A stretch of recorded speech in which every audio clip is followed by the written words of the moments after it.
Good afternoon, everyone. Treasure Troller here from the militant state of Michigan. We're on the road today. I've actually taken a day off today. We are in Benton Harbor, Michigan for a couple of vlogs and something. Gonna go to something tonight. The hint would be Denny Crane. So I thought I would stop here and show you kind of what's left of this community center. I thought it was a youth center, but it's actually a community center. And here's the name of it. It's the Bobo Brazil Community Center. Now, if you were a youngin' growing up when I did, especially from the militant state of Michigan, you know who Bobo Brazil was. Bobo Brazil was a professional wrestler. When I was growing up, it was called big time wrestling.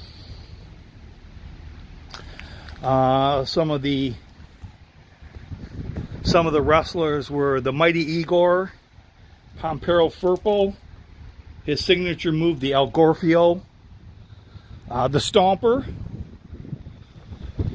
the Sheik. Of course, that was the arch nemesis of Bobo Brazil, was the Sheik. They would be in a match, and when Bobo was kind of down and the ref wasn't looking, of course, the Sheik would pull out the foreign object and start doing Bobo in with the foreign object. You know, broken window up there. And then eventually Bobo would lay his signature move on the Sheik, which was the Coco butt, and knock him half silly. Of course, the Sheik would drop the foreign object. Bobo would pick it up and open a can of whoop ass on the Sheik. But Bobo was like 6'6", 240 pounds. He played, I guess you could say, semi-professional baseball. He was a really good athlete. Wrestled up into his late 60s, maybe even 70. They'd owned a restaurant in here in Benton Harbor. There's nothing left of that. It's a vacant lot. And it said his wife also, they had a hotel and she ran that. But, you know, he was kind of considered the Jackie Robinson of professional wrestling. He wrestled during segregation and then was one of the very first black wrestlers to break the racial barrier and wrestle professionally with, you know, with blacks and whites. But this was his hometown. He did a lot for the community of Benton Harbor.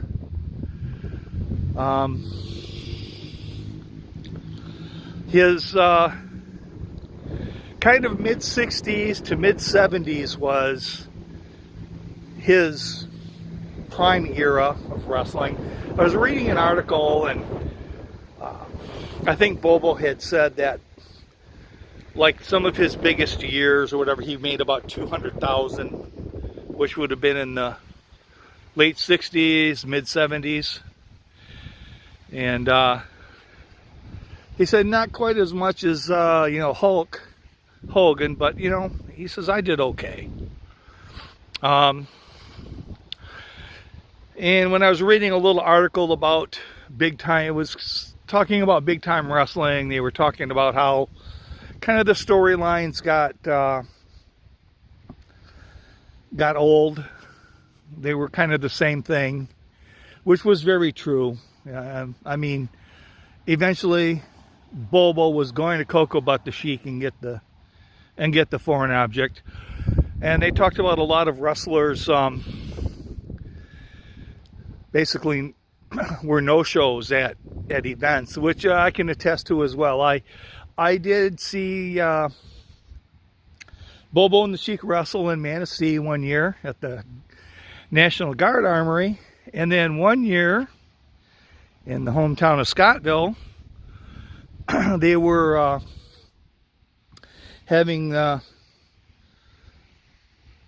match there. Bobo or the Sheik wasn't going to be there, but the poet laureate Lanny Poffo was supposed to be there. I believe his brother was supposed to be there too. I can't remember his name. I can't remember the exact card, but it was a really good card. And of course they had car trouble, and the guys couldn't show up. So Poffos didn't show up. We got Lou Klein, the man of 1,000 holds. He wrestled about 3 times. It wasn't a great show, but so I can attest to the no-show guys. But also, that was about the time Ted Turner started having the was it Georgia Championship Wrestling at the beginning with Ric Flair and those guys. So I think that had a lot to do with it as well. But one of the I wouldn't say he was an idol, but hey, every Saturday evening, I think it was around 5 o'clock or so, Big Time Wrestling was on. And we'd all sit around and we had to watch Big Time Wrestling. So Bobo was one of the heroes, and I guess because he was from Benton Harbor, someplace in Michigan that I could relate to, it made it a little bit more recognizable. Now I know, see, a little bit of the backstory to this vlog was I came down to Benton Harbor kind of on a whim a couple of years ago to do the grave of Bobo Brazil.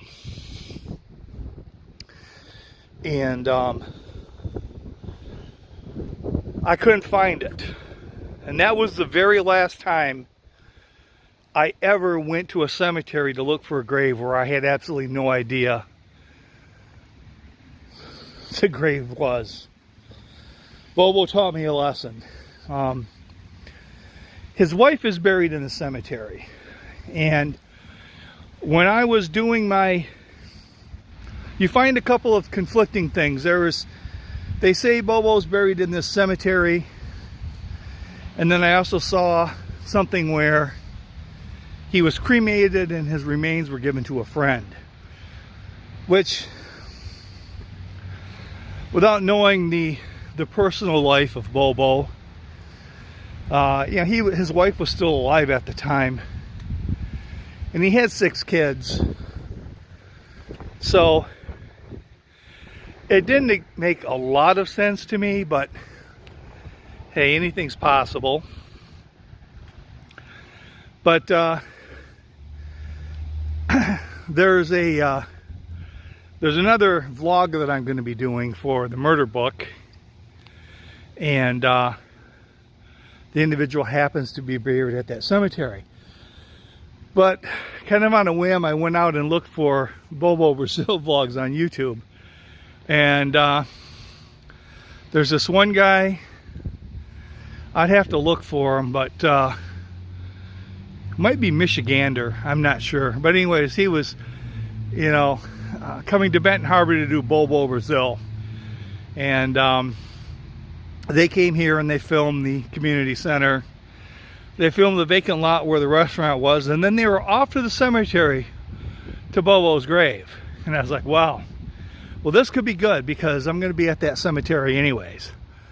But as soon as he turned the camera on to film the cemetery, I knew right away.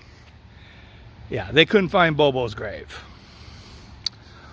So I'll go along with Michigander and say it's one of two things. One is he was cremated and he was interred privately, or someone has his ashes, or maybe they buried him with his... They held on to the ashes until his wife passed away, and then they kind of did a 2-for-1 and buried her, or buried Bobo in the same lot. I don't know. But anyways, this is really, this could be sort of the last remnants of Bobo Brazil here in the community of Benton Harbor. He was a great wrestler, great entertainer. I don't really watch it anymore these days, but he truly was one of the reasons why I did watch professional wrestling and still enjoyed the Jim Cornette vlog, podcasts. And I love hearing about this Jim Cornette stories and stuff. So this is a pretty cool place. Kind of brings a little bit back of childhood memories of Bobo. But you know, since I guess no one watches my vlogs, it doesn't really matter. So with that was sarcasm, by the way. That was sarcasm. I know there's 2 or 3 of you out there that actually watch, but that was sarcasm. So this is Treasure Troller saying aloha and good day.